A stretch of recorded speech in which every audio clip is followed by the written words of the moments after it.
Broads Media.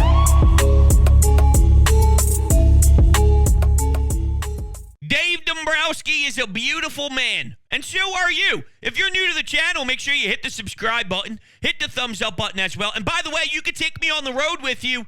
Apple Podcasts, Spotify, search Sports Talk with Broads, leave a 5-star rating and a review. It will mean the world. What else will mean the world is if you check out our new sponsor. It is Chris Gates Fitness. All right, he's an online fitness coach that has a new training camp you are not going to want to miss. Training Camp is an online fitness community designed specifically for sports fans to help you get results with your health and fitness without cutting out everything you love, like drinking beer and tailgating for football games in the fall. In Training Camp, you'll get all the support you need to build muscle, burn fat, and stay consistent with your workouts. And at the same time, you'll instantly join a community of like-minded people doing the same thing. With Chris as your coach, you'll get top-notch guidance. In addition to being a massive football fan, Chris has been coaching people online for the last 6 years, and his clients consistently get results by implementing a flexible approach to diet and exercise. So if you're interested in getting brand new workout programs every month,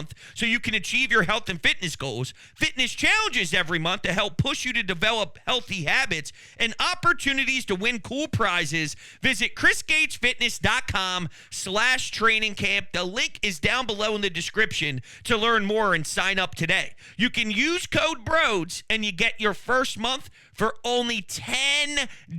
It's a no-brainer. Make sure you check it all out. Thank you guys so much and enjoy the show.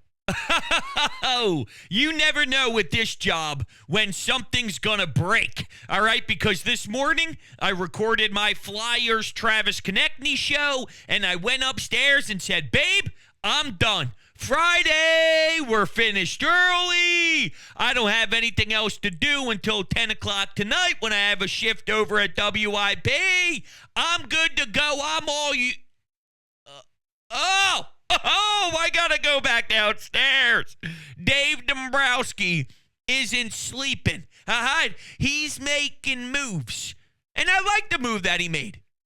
The Phillies acquire Austin Hayes. There's a lot more work to be done.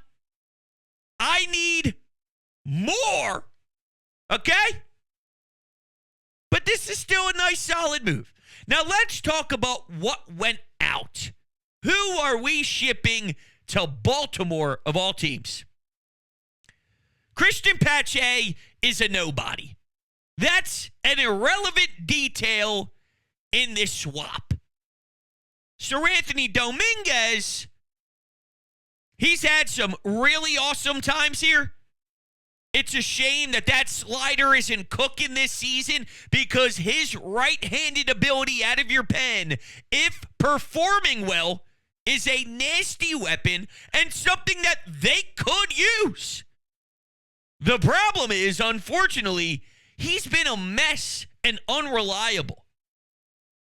And knowing that Dave is going to add bullpen depth at the deadline, they may not see a way for him to slide back in.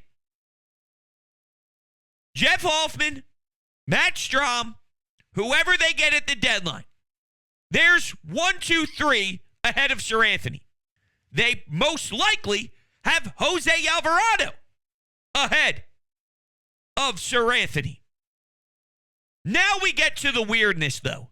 The Orion Kerkerings, the Gregory Sotos, and yes, I'm aware there is a difference between a lefty and a righty and needing a right-handed reliever. I'm aware. Maybe that's Finnegan. Call up Washington, go snag him, and now that is your right-handed pitcher that pretty much takes over for a struggling Seranthony. There's also a name that maybe isn't being talked about enough, and by no means am I putting a ton of stock into this. Maybe the Phillies are. And the reason I'm saying I'm not putting a ton of stock into it isn't because I don't think this person is capable of performing when he returns. But I just don't know where his status is as we sit down and talk today. And that's Spencer Turnbull. What if Spencer Turnbull has something for you? Just throwing it out there. I really don't have a problem with moving on from Seranthony. I thank him for everything he's done, and it shows you how confident Baltimore is with one Craig Kimbrell. Yeah, they are dealing with the uh-ohs that we dealt with last season with Craig. Now, I hate to break it to them. Seranthony isn't really that great right now, but who knows? Maybe a change of scenery and something like this can kick you in the rear end, and then you have a welcoming party in Baltimore, and you start to shove. We'll see. Here, though, it wasn't working. And what you got back is a very good right-handed bat to platoon with Brandon Marsh. This is where things get interesting, though, because generally speaking, when I see this trade from a very vague level, this season, his OPS is basically 900 versus lefties. And Brandon Marsh cannot hit a lefty to save his life. So there it is. And in his entire career, it's essentially 800. Now we could bring up the dimensions in Baltimore and Camden Yards and how that may play a role with some of the right-handed hitters. And I saw a stat from Jason Stark saying he's got his hardest hit percentage of his entire career this season and only 3 home runs to show. And if you do the math and you look at maybe how things have changed over the last couple of years in that ballpark, he could have another 11 home runs added to his total. I'm just the messenger. Take that information how you please. The question becomes, is there more layers to this? Is it as simple as when there's a righty on the mound, Brandon Marsh gets the nod. When there's a lefty on the mound, Austin Hayes gets the nod. And Johan Rojas is flying around center field no matter what, and your number 9 hitter is essentially useless. Or is Brandon Marsh playing center, and Austin Hayes is grabbing an opportunity to play in left field and see if he can work himself back into the all-star level guy that he was last season? Dude was in the All-Star game last season. Something obviously happened for Baltimore to go, yo, dude, I think it's time to send you to Philadelphia. And they have a ton of young talent, and, you know, they've sort of been blossoming there all over the field with super young guys. That's intriguing. And I'd be lying to you if I said I followed every single second of where the Baltimore Orioles are right now, because I've been so damn focused on my baseball team and trying to get them back to the World Series after last year's heartbreak in the NLCS. Reality is, though, there's something in that, okay? All-star level year last year.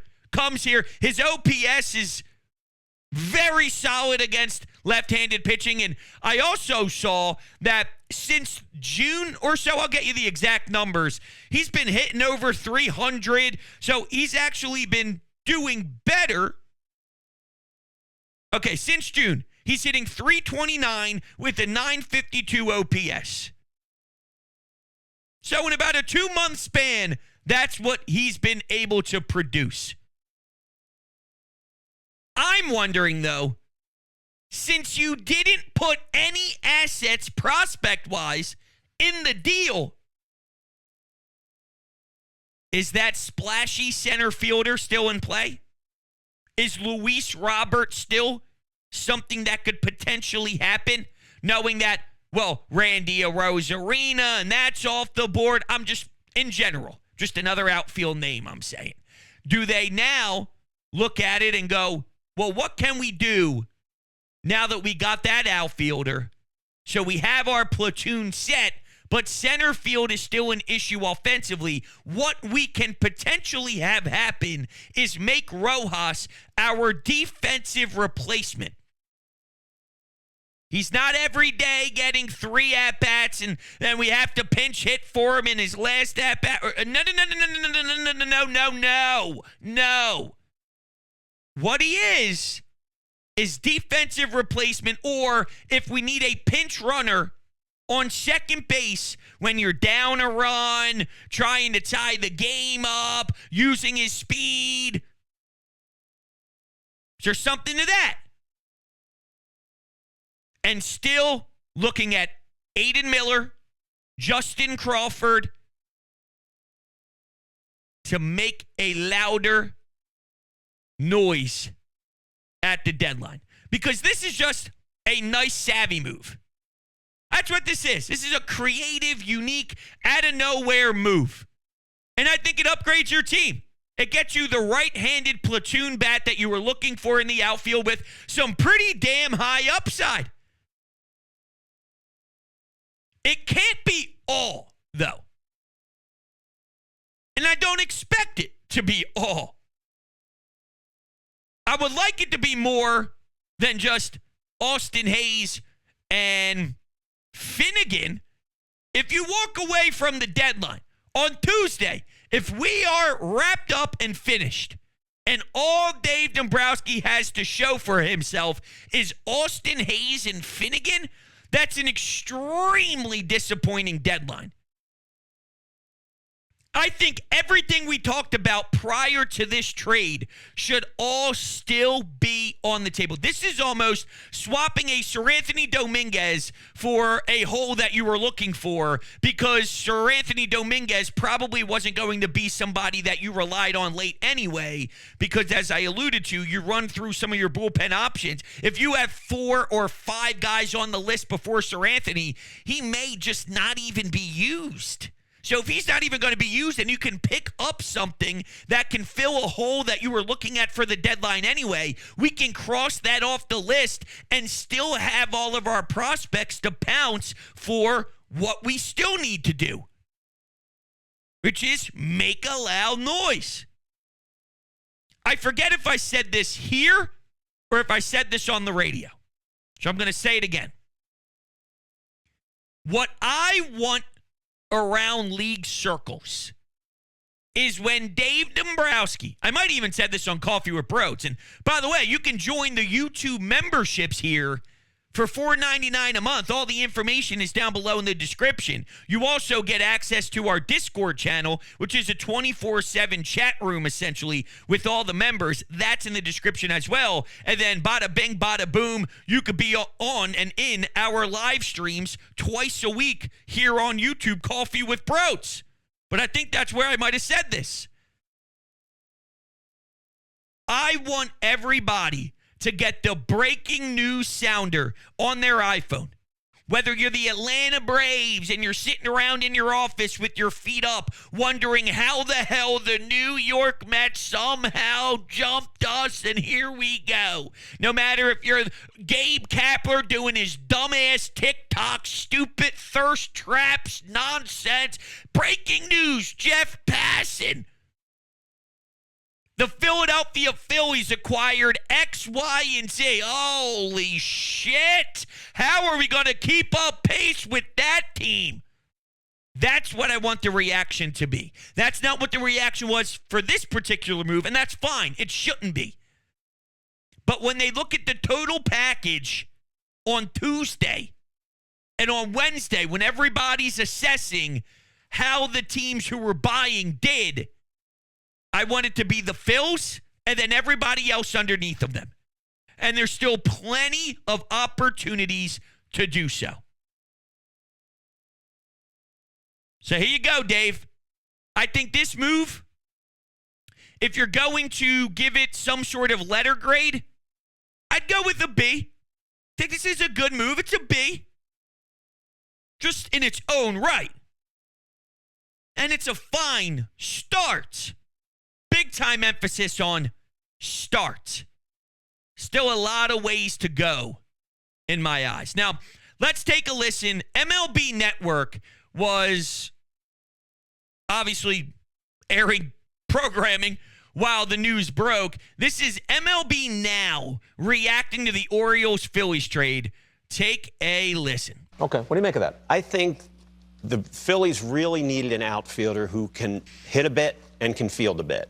Hayes fills that bill. That said, I think they could have done better on him in this market, and Pache is a defensive ace, and Seranthony Dominguez is a high upside arm. So I don't think it's a needle mover.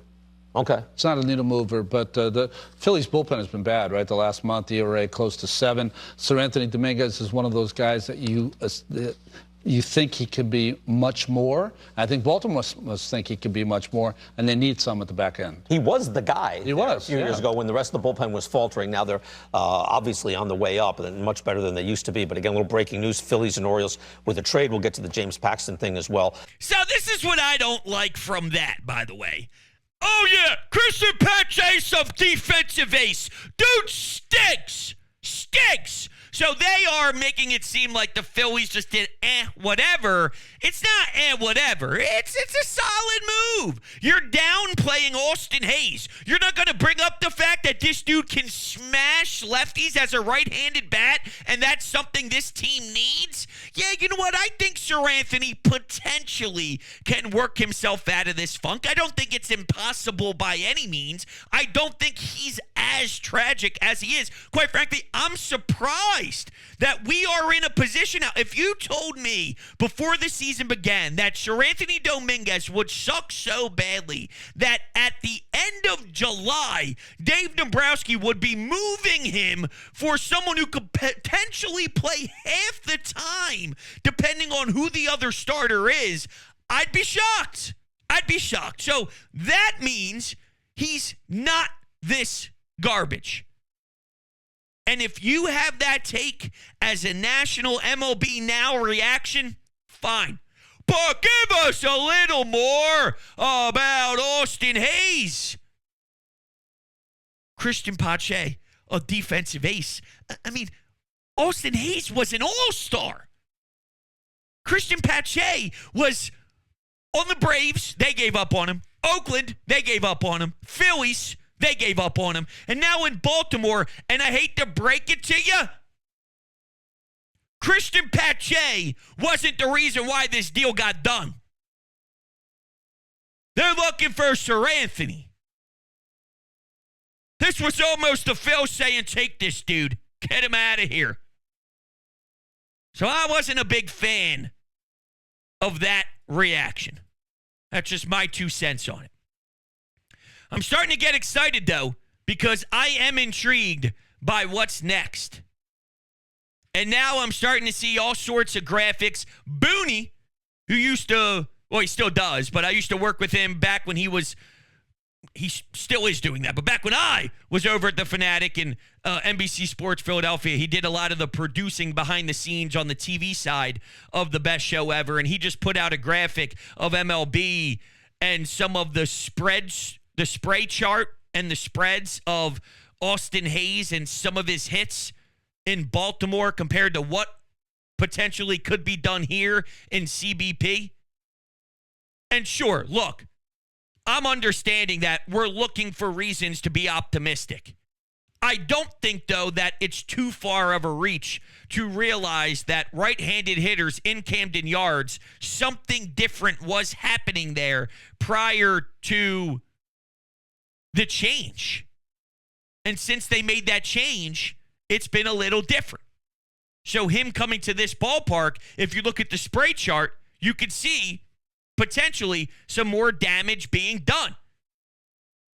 Especially in front of this crowd rocking. You got the Red October rally towels cooking. This dude steps up to the dish. Lefty on the mound. It gets left over the heart of the plate. This thing gets roped into the left center field gap. He's flying head first dive. It's going to be great. It's going to be great. All right, the group chat is now reacting to the move, so my phone is blowing up. Let's take a couple phone calls, huh? Let's start off with my buddy Aiden in Newcastle, Delaware. Absolutely love the Austin Hayes trade. We're going to cut Pache anyways. Seranthony has been extremely streaky, not great.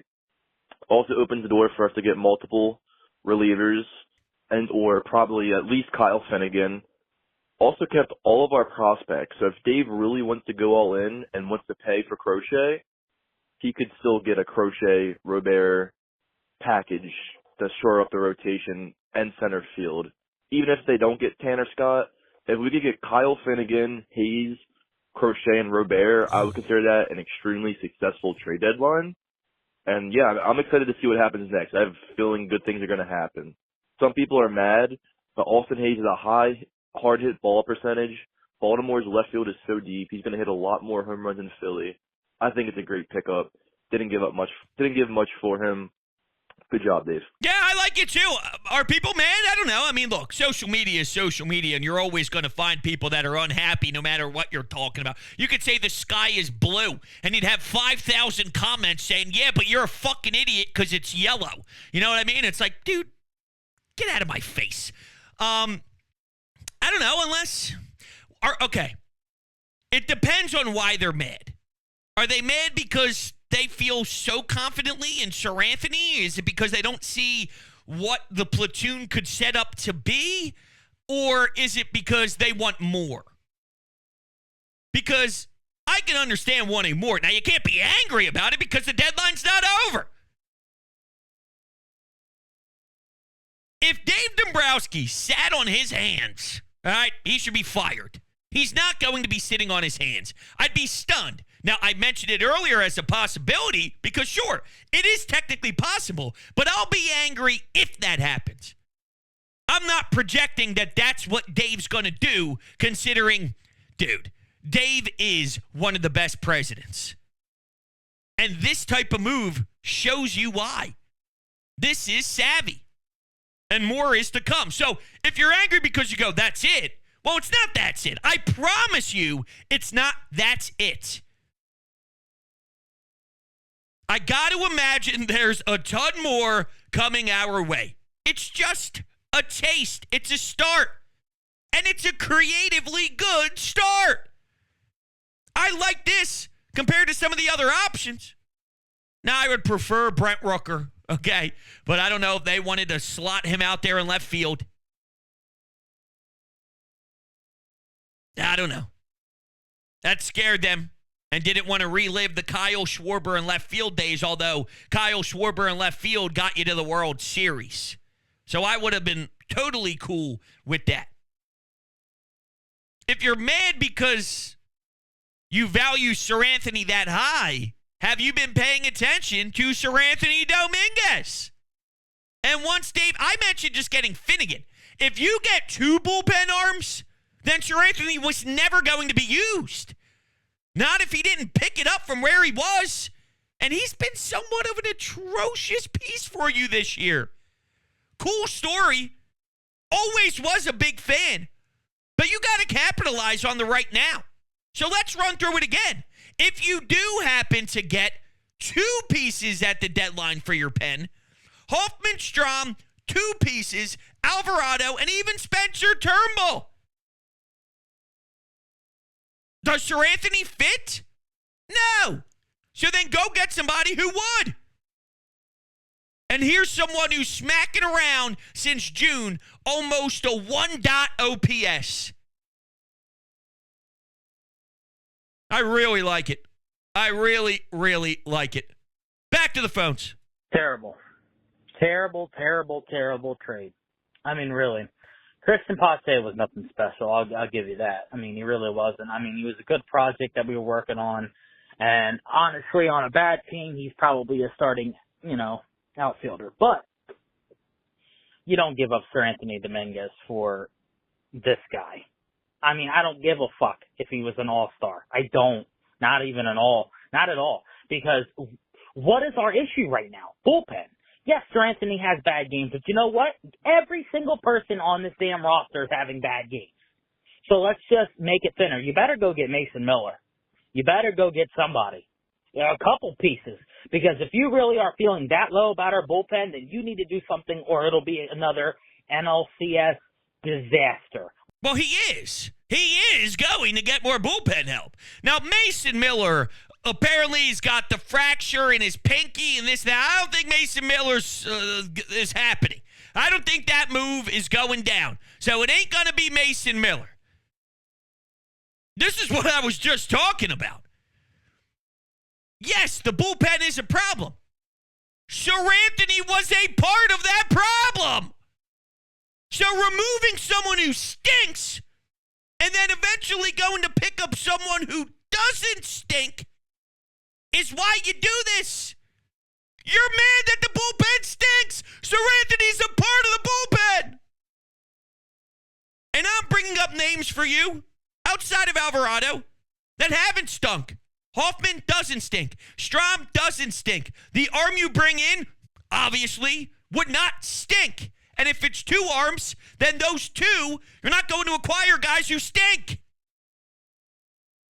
The Orioles have to refix Seranthony. You're not bringing in anybody you got to refix. It's going to be someone with really good numbers who have been performing on bad teams that are selling at the deadline. But I got more faith even in a struggling Alvarado compared to a struggling Seranthony. So even him would be above Seranthony. It's hypocritical to say that the bullpen being bad is why you have to keep Seranthony. I don't understand that. And what you didn't bring up at all, is Austin Hayes, other than you don't care that he was an all-star.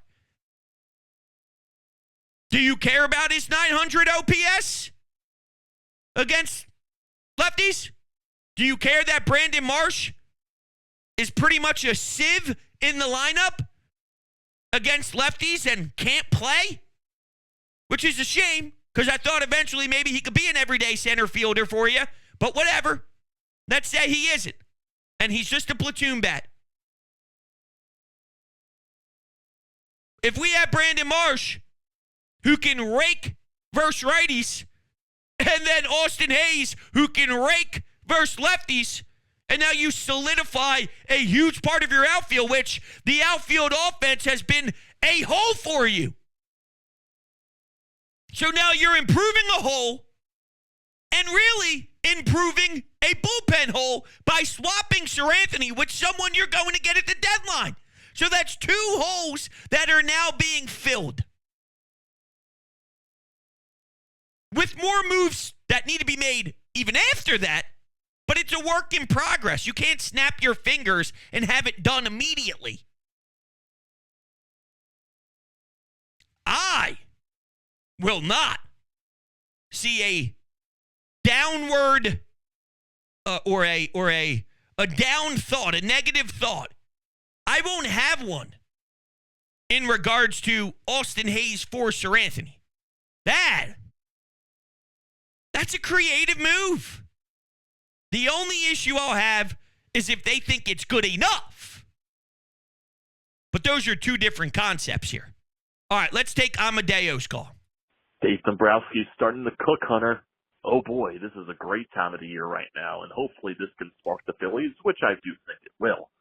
I like this trade. I like acquiring Austin Hayes from the Baltimore Orioles, Seranthony Dominguez, Cristian Pache. Not that too difficult to give up from. It does suck to see that, 2022 Seranthony Dominguez was something special, and it's very upsetting that he could just never find a way to regain that form.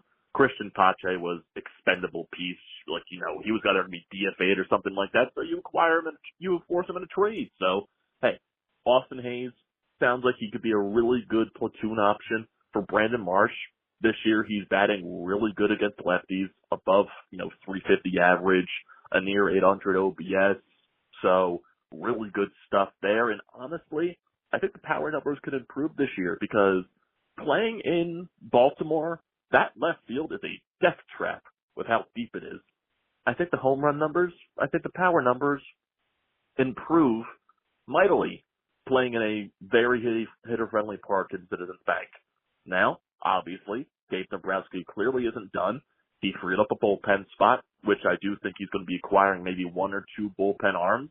And personally, I still think there is a chance for him to get an everyday center fielder, which I still don't think is going to be the case, but, you know, a man can dream, because I still don't think Rojas right now playing every day is the way to succeed. Ding, ding, ding.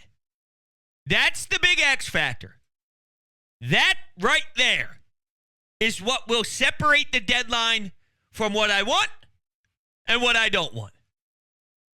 Because if you get a bullpen arm, and you get your platoon, and you get that everyday center fielder, maybe a Luis Robert, whoa. Ding, ding, ding, ding, ding, ding, ding. Ding, ding, ding, ding, ding, ding, ding. Center field to get Rojas into a role of defensive replacement for whatever reason. I mean, if you get someone who can play center field, you ain't got to worry about that. But I'm just saying, that would be his role. Pinch runner. That's it. I don't want to see him. He can't be getting 3 at-bats a game, 4 at-bats a game. That's a disgrace. That's the separator. Still like this move from an individual move level. But we need more. All right, that's going to do it for us. Thank you all so much. I appreciate it. Hopefully there's not another trade made 5 seconds after I publish this. You guys are the best. Catch you on the next one.